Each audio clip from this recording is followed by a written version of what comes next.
Hi friends, எல்லாருக்கும் வணக்கம். Welcome to Keethu cooks. என்னுடைய சப்ஸ்கிரைபர்கள் எல்லாருக்கும் ரொம்ப நன்றிங்க. இன்றைக்கி நம்ம பிரியாணிக்கு சைடிஷாக வச்சு சாப்பிட போகிற கத்திரிக்காய் கட்டா எப்படி செய்யலான்னு தான் பார்க்க போகிறோம். வீடியோவை முதல் முறையாக நீங்கள் பார்க்குறீங்கன்னா கண்டிப்பாக ஒரு லைக் கொடுத்தீங்கன்னா நான் ரொம்ப சந்தோஷப்படுவேன். முழு வீடியோ பார்த்திங்கன்னா எனக்கு ரொம்ப ரொம்ப யூஸ்ஃபுல்லாக இருக்கும். வீடியோ உங்களுக்கு பிடிச்சிருந்ததுன்னா உங்களோட ஃப்ரெண்ட்ஸ் அண்ட் ரிலேட்டிவ்ஸ்க்கு ஷேர் பண்ணிவிடுங்க. அது போக என்னோடய வீடியோவை பார்த்தது மட்டும் இல்லாமல் என்னுடைய சேனலையும் நீங்கள் சப்ஸ்கிரைப் பண்ணிங்கன்னா ரொம்பவே நல்லாயிருக்கும். எனக்கு ரொம்ப ரொம்ப பேர் உதவியாக இருக்கும். கூடவே இருக்க பெல் ஐக்கான்லேயும் ஆல் ஆப்ஷனை கிளிக் பண்ணி வச்சுக்கோங்க. என்னோடய வீடியோ உங்களை தொடர்ந்து வந்து சேரும். வாங்க இப்போது நம்ம ரெசிப்பியை பார்க்கலாம். இப்போது இந்த கத்திரிக்காய் கட்டா செய்கிறதுக்கு தேவையான பொருட்கள் என்னென்னு நம்ம பார்த்துடுவோம். ஒரு பெரிய கத்திரிக்காய், ஒரு 2 தக்காளியை ஸ்மாஷ் பண்ணி நான் அரைச்சி வச்சுருக்கேன். 4 வெங்காயம் எடுத்து வச்சுருக்கேன், பெரிய வெங்காயம், ஒரு பெரிய நெல்லிக்காய் அளவு புளி, கொஞ்சம் போல் மல்லித்தலை, 2 டீஸ்பூன் அளவுக்கு நிலக்கடலை, 2 டீஸ்பூன் அளவுக்கு வெள்ளை எள்ளு, 2 டீஸ்பூன் அளவுக்கு முந்திரி பருப்பு, 3 டீஸ்பூன் மிளகாத்தூள், 3 டீஸ்பூன் மல்லித்தூள், 1 டீஸ்பூன் காஷ்மீர் மிளகாத்தூள், 1/2 டீஸ்பூன் மஞ்சள் தூள், அது போக சீரகம், மிளகு 2 டீஸ்பூன் எடுத்திருக்கேன், 2 பெரிய தக்காளியை அரைச்சி வச்சுருக்கேன், கொஞ்சம் போல் மல்லித்தலை. இவ்வளோ தாங்க நம்மளோட இன்க்ரீடியன்ட்ஸ்.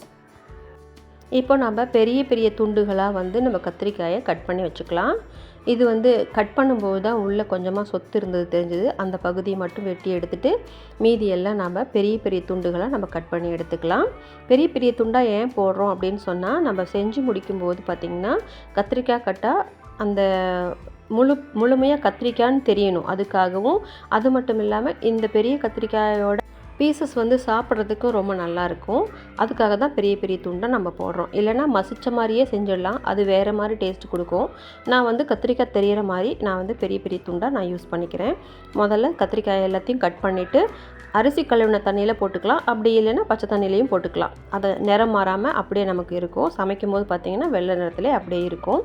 இப்போ நம்ம என்ன பண்ண போகிறோன்னா, இந்த ரெசிபி செய்கிறதுக்கு தேவையான மூலப்பொருட்கள் எல்லாத்தையும் நம்ம தயார் பண்ணி வச்சுக்கிட்டோம்னா நம்ம டக்குன்னு ஈஸியாக செஞ்சு முடிச்சிடலாம். அதுக்கு நம்ம ஒரு சின்ன கடாயில் ஈரம் இல்லாமல், எண்ணெய் இல்லாமல் ட்ரை ரோஸ்ட் பண்ண போகிறோம். ஃபஸ்ட்டு மீடியம் ஃப்ளேமில் நம்மளோட தீயை வச்சுக்கிட்டு 2 ஸ்பூன் எள்ளு வச்சுருந்தோம் பார்த்திங்களா, அதை நம்ம நல்லா வாசம் வர வரைக்கும் வெடிக்கிற அளவுக்கு நமக்கு பொரித்து எடுத்துக்கலாம்.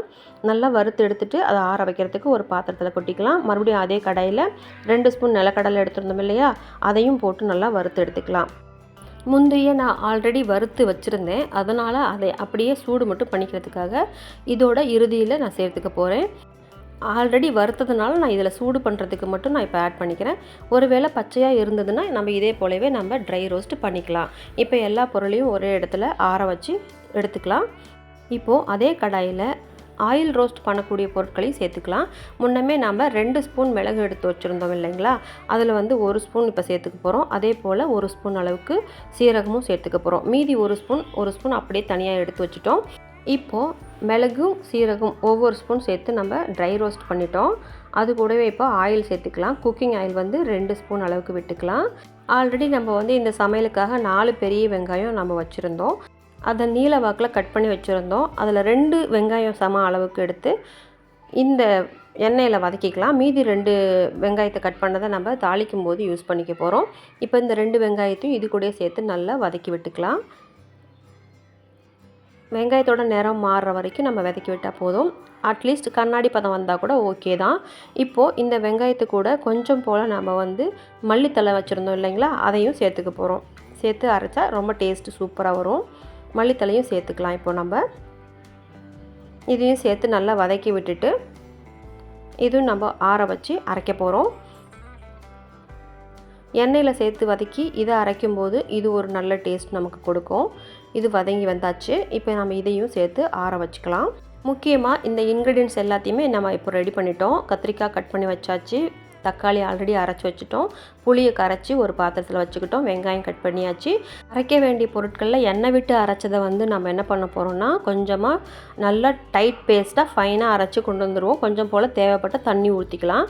அந்த ட்ரை ரோஸ்ட் பண்ணது எல்லாமே நம்ம பவுடராக மட்டும்தான் அரைக்க போகிறோம். அது தனியாக எடுத்து வச்சுக்கலாம். இப்போ ஒரு பெரிய கடாயில் 100 மில்லி அளவு அல்லது 150 மில்லி அளவு நல்லெண்ணெய் விட்டுக்கலாம்.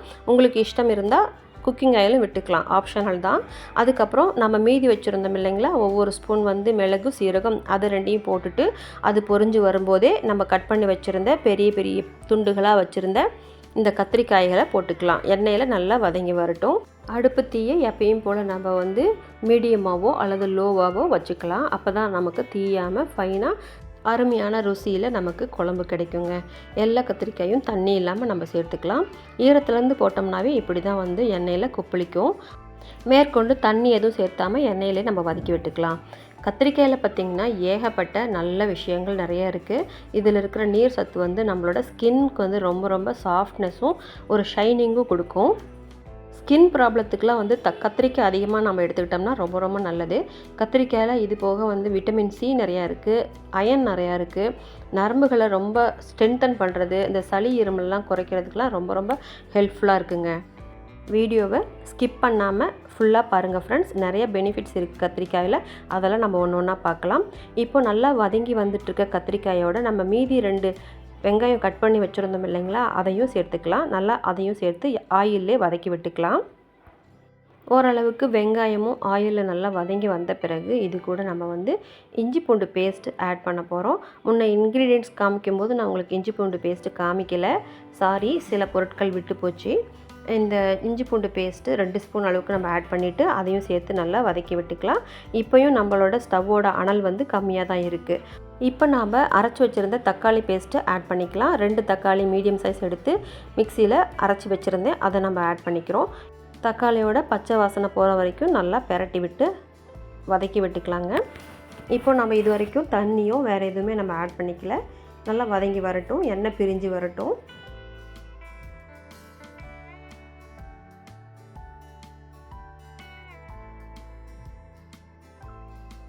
இப்போ நம்ம மசாலாலாம் ஆட் பண்ணிக்கலாம். மஞ்சள் தூள் 1/2 டீஸ்பூன், மிளகாத்தூள் 3 டீஸ்பூன், காஷ்மீர் மிளகாத்தூள் 1 டீஸ்பூன், மல்லித்தூள் 3 டீஸ்பூன்,